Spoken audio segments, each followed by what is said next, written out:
तो दोस्तों हमें रिसेंटली हमारे क्लाइंट मिसिस कुलविंदर कौर का वीज़ा रिसीव हुआ है, जो कि विजिटर वीज़ा है यूके से।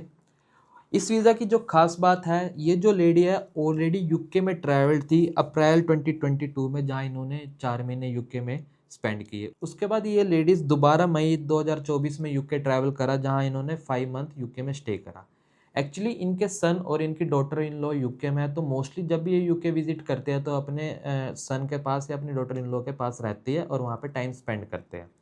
बट इस वीज़ा में जो खास बात ये है कि इन 2 वीज़ा होने के बावजूद भी इनको 3 बार रिफ्यूज़ल फेस करने को मिला। इनकी 5 सितंबर 2025 में दोबारा लगाई जब इन्होंने, तो इनको वहाँ पे रिफ्यूज़ल फेस करने को मिला और इनको जो रीज़न आए थे, इन्होंने उस चीज़ को क्लियर करा और अगेन जनवरी 2026 में अपनी फ़ाइल को रीअप्लाई करा और अगेन इनको रिफ्यूज़ल फेस करने को मिला। तो इनको जब रिफ्यूज़ल फेस करने को मिला था, तो इन्होंने उस फ़ाइल पर चैलेंज किया, यानी कि प्री एक्शन प्रोटोकॉल अप्लाई करा और अपनी फ़ाइल को दोबारा वीज़ा ऑफ़िसर के सामने रखा और जस्टिफ़िकेशन दी कि ये जो रिफ्यूज़ल है वो गलत है।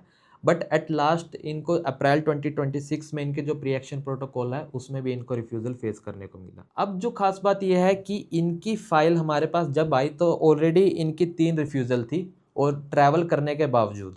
बट इनकी जो डॉटर इन लॉ थी, जो कि यूके में थी, वो हमारी वीडियोस को देखती थी यूट्यूब पे, तो इन्होंने हमारी वीडियोस को देख के हमारी टीम को कॉन्टैक्ट करा और हमें सारी प्रोफाइल को ध्यान से समझाया। इन्होंने सभी प्रोफाइल जो इनकी प्रीवियस थी, एप्लीकेशन, सबके डॉक्यूमेंट इन्होंने संभाल के रखे थे, जिसकी वजह से हमें इनकी प्रोफाइल जानने में बहुत हेल्प हुई।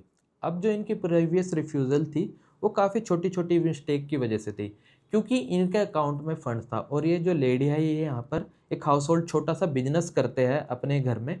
बट इन्होंने जब अपनी फ़ाइल लगाई थी तीनों टाइम, इन्होंने उस चीज़ को मेंशन ही नहीं करा, क्योंकि इनके अकाउंट में पैसे थे। उन्होंने इनके सोर्स को नहीं बताया कि कहाँ से पैसे एक्यूमुलेट हुए उनकी सेविंग में, ना ही कोई बिल लगाए कुछ।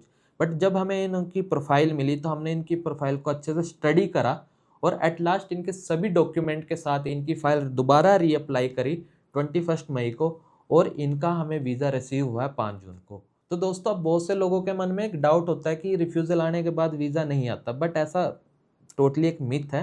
अगर आपका रिफ्यूज़ल आ चुका है, आप रीअप्लाई कीजिए, बट प्रॉपर डॉक्यूमेंट के साथ। इस केस में हमने जब इनके कवर लेटर और एप्लीकेशन फॉर्म में हर एक चीज़ को डिटेल में मेंशन किया, साथ ही साथ एक अलग से एक लेटर लिखा जिसमें हमने मेंशन करा कि इनके जो प्रीवियस रिफ्यूज़ल थे और जो इनकी करंट एप्लीकेशन है, उसमें क्या चीज़ें सेम है और क्या चीज़ें चेंज हुई है, जिसकी वजह से पीछे रिफ्यूज़ल आया था। और इन फाइल में हमने वो चीज़ें चेंज करी और एट लास्ट हमने जब इन फाइल को वीज़ा ऑफिसर के सामने अच्छे से प्रेजेंट करा प्रॉपर डॉक्यूमेंट के, तो हमें ये वीज़ा रिसीव हुआ है। तो दोस्तों, अगर आपके भी मन में डाउट है, कोई रिफ्यूज़ल है या फर्स्ट टाइम किसी भी कंट्री में अप्लाई करना चाहते हो, यूके, ऑस्ट्रेलिया, किसी भी कंट्री में, और आप कन्फ्यूज़ हो कि आपकी प्रोफ़ाइल एलिजिबल है या नहीं, तो आज ही नीचे दिए गए नंबर पर कॉन्टैक्ट करके हमारी टीम से बात कीजिए, अपनी प्रोफ़ाइल के बारे में डिस्कस कीजिए। द वीज़ा वेन्यू गारंटीड ही आपको बेस्ट ऑप्शन देगा और आपकी प्रोफ़ाइल के रिगार्डिंग आपका विदेश घूमने का सपना पूरा करने में आपकी हेल्प करेगा। धन्यवाद।